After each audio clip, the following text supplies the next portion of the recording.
नमस्कार दोस्तों, D for yes news सच की ओर में आपका स्वागत है। दोस्तों, मैं दिनेश कुमार आज मैं उत्तर प्रदेश में होने वाले बोर्ड परीक्षाओं के उन परीक्षार्थियों के बारे में बात करना चाहता हूं जिन्होंने अपनी एक परीक्षा आज पूरी कर ली। उन्होंने हिंदी का पेपर कंप्लीट कर लिया है, चाहे वो इंटर के छात्र रहे हों या फिर हाई स्कूल के छात्र रहे हों। उत्तर प्रदेश माध्यमिक शिक्षा चयन बोर्ड ने इस समय बोर्ड परीक्षाओं का संचालन कर दिया है, जिसमें सिर्फ प्रयागराज के क्षेत्र में होने वाली परीक्षाओं को स्थगित किया गया है। बाकी पूरे प्रदेश में परीक्षाएं संचालित हो रही हैं। आज मैं उन स्टूडेंट्स को कुछ सुझाव देना चाहता हूं जो स्टूडेंट्स इस परीक्षा में शामिल हैं, वो चाहे कक्षा 10 के हों या फिर कक्षा 12 के हों। उन्होंने अपनी तो पहली परीक्षा, पहला दिन और पहला पेपर कक्षा 10 के लोगों ने दे दिया होगा। उन्होंने अपना टाइम मैनेजमेंट भी देख लिया होगा, किस तरीके से उनको अपना टाइम मैनेजमेंट करना है, किस तरीके से उस बोर्ड परीक्षा के सेंटर पे बैठ करके अपना परफॉर्मेंस करना है, अपनी किस तरीके से अपने टाइम को देखते हुए पेपर को कंप्लीट करना है। तो इसके परिप्रेक्ष्य में मैं कुछ सुझाव उन बच्चों को देना चाह रहा हूं जो बच्चे इस समय परीक्षा में बैठ रहे हैं और जो परीक्षा दे रहे हैं। तो सबसे पहले हम बता दें, चाहे वो हाई स्कूल के बच्चे हों या फिर इंटर के बच्चे हों, सबसे पहले एक बात ध्यान देने योग्य ये है कि वे पूरी कॉपी के हर एक पेज पर अपना रोल नंबर अवश्य लिखेंगे। इससे ये रहेगा कि उनकी कॉपियों में कोई चेंजेज नहीं हो सकता है और हर पेज के अलग अलग स्थान पर अपना रोल नंबर अवश्य अंकित करिए। और दूसरी, जिससे आपके अंक बढ़ सकते हैं, वो आपको करना है कि आप जो है अपने किसी भी प्रश्न को छोड़िए नहीं। अगर आप किसी भी प्रश्न को छोड़ देते हैं तो इससे आपका नंबर कम हो जाएगा। अगर आपको वह प्रश्न चाहे आ रहा हो या फिर नहीं भी आ रहा है, फिर भी आप अगर थोड़ा बहुत मात्र 5% भी उस प्रश्न के अंतर्गत कुछ जानते हैं तो उसका आंसर अवश्य दीजिए। अगर आप कोई प्रश्न छोड़ते हैं तो इससे आपका मार्क्स कम हो जाएगा। अगर आप हर प्रश्न को उस अपनी उत्तर पुस्तिका में शामिल करते हैं, उसके उत्तर को कुछ न कुछ लिखते हैं, तो इससे एग्जामिनर आपको अच्छे अंक देंगे। अगर वह प्रश्न केवल कुछ ही % सही है, तब भी उससे कुछ न कुछ आपको फायदा मिलेगा कि आप जो है सारे प्रश्नों को कंप्लीट किया है और आपने पूरी कोशिश की है। ये ध्यान रहे कि आपके जो प्रश्न पुस्तिका है उसका एक भी प्रश्न आपको छोड़ना नहीं है।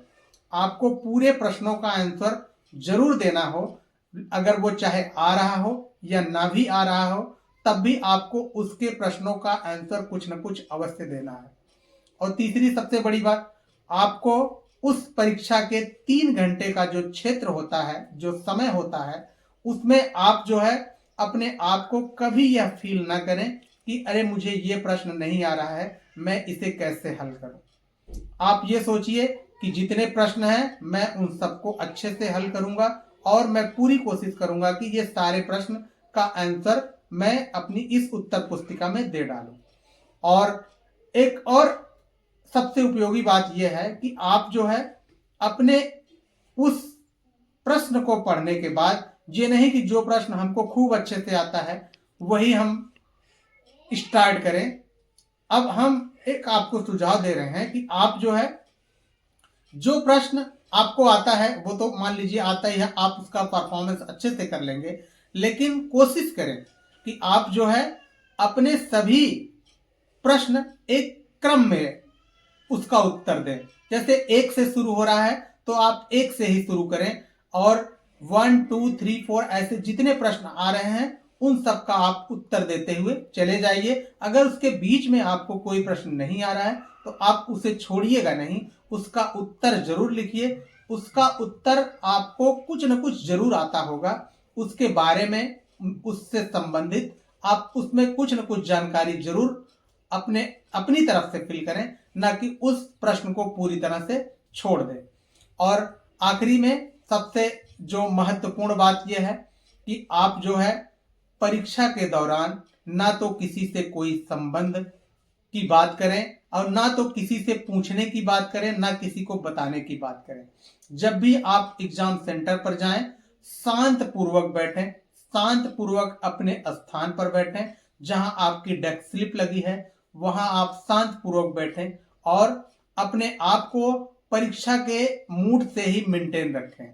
वहां ना तो किसी से आप व्यवहार बनाने की कोशिश करें और ना तो किसी से प्रश्न बताने की या किसी से पूछने की। और एक सावधानी और आपको करनी है, आप कोई भी ऐसा चीटिंग अपने साथ न ले जाइए जिससे आपको परेशानी का कारण बनना पड़े। इससे यह होगा कि आप अपनी चीटिंग तो कर नहीं पाएंगे, लेकिन आपके अंदर एक कॉन्फिडेंस जो कि अपने आप में बना रहता है वो कॉन्फिडेंस नहीं रहेगा और आप जो है अपनी परीक्षा सही तरह से कॉपियों को भर नहीं पाएंगे, लिख नहीं पाएंगे। और एक बात और आपको मैं बता दूं, आप जहां आपका जो सीटिंग प्लान बनाया गया है, जहां आप बैठेंगे वहां आसपास, आगे पीछे, बेंच के नीचे तथा बेंच के ऊपर, अगर बेंच में कोई डेस्क बोर्ड बना है उसके बोर्ड के अंदर आप पहले अच्छे से टटोल लें कि कहीं इसमें कुछ चीटिंग पहले से तो नहीं रखी गई है या कोई पेपर ऐसा जो कि पहले से हम किसी ने छोड़ दिया हो।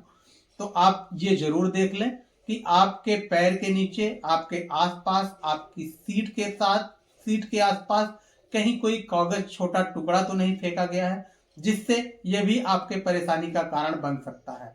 और यदि आप इन सबको अच्छे से सरवाइव कर लेते हैं और आप अच्छे से अपना परफॉर्मेंस कर लेते हैं तो निस्संदेह आपका रिजल्ट काफी अच्छा होगा और आप एक अच्छे प्रतियोगी छात्र के रूप में अपने आप को इस बोर्ड परीक्षा में सम्मिलित करेंगे और एक अच्छा अंक प्राप्त करेंगे। अंक अच्छे बन सकते हैं तो हम आपको पहले बता रहे हैं कि आप जो है अपने इस परीक्षा में किस तरीके से परफॉर्मेंस करेंगे तो एग्जामिनर के ऊपर अच्छा प्रभाव पड़े।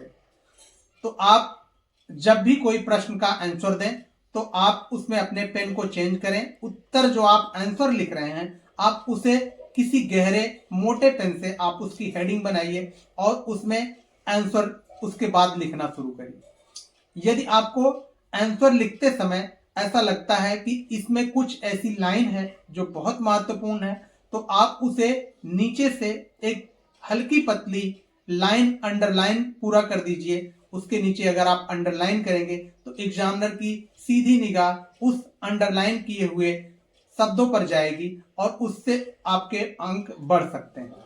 और आप जो है सदैव एक ऐसे पेन का उपयोग करें जो कि वह दूसरे पेज के पीछे उसका एक छाप ना बनता हो या उसका अंकन पीछे पृष्ठ तक न उतरता हो।